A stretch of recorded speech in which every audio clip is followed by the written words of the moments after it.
Mheshimiwa Rais wetu kama champion ama kinara wa nishati safi ya kupikia nchini na Afrika na dunia kwa ujumla, alitoa katazo la kuondoa matumizi ya kuni kwenye maeneo ambako kuna pikwa zaidi ya watu 100. Wewe pamoja na wenzako umefanya kazi hiyo kwa haraka. Leo tunayo furaha kusema kuwa magereza 129 zote wamehama kwenye matumizi ya kuni, wanatumia nishati safi. Na kupongeza sana kwa wepesi huo.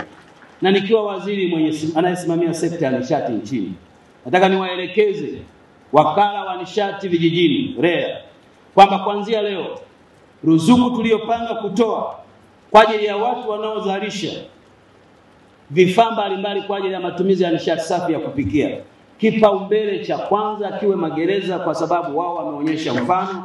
Wapewe hizo fedha wazalishe ili tuweze kupata nishati safi ya kupikia kwa kasi kubwa.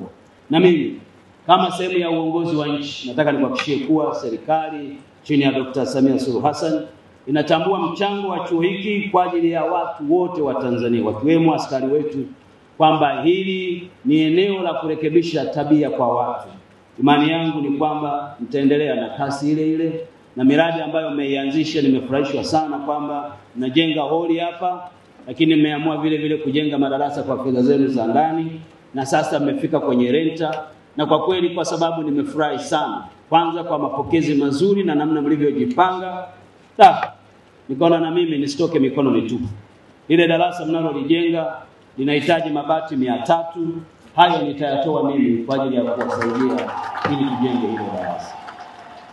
Kwa Kamishna Jenerali wa Magereza, niwapongeze tena wahitimu wetu na niwatakie safari njema ya kwenda kuanza majukumu mapya ya kiutendaji katika vituo vyenu mtakavyopangiwa.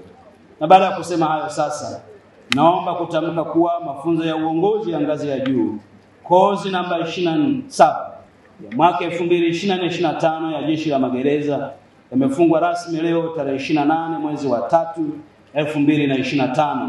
Asanteni kwa kunisikiliza na Mungu awabariki sana.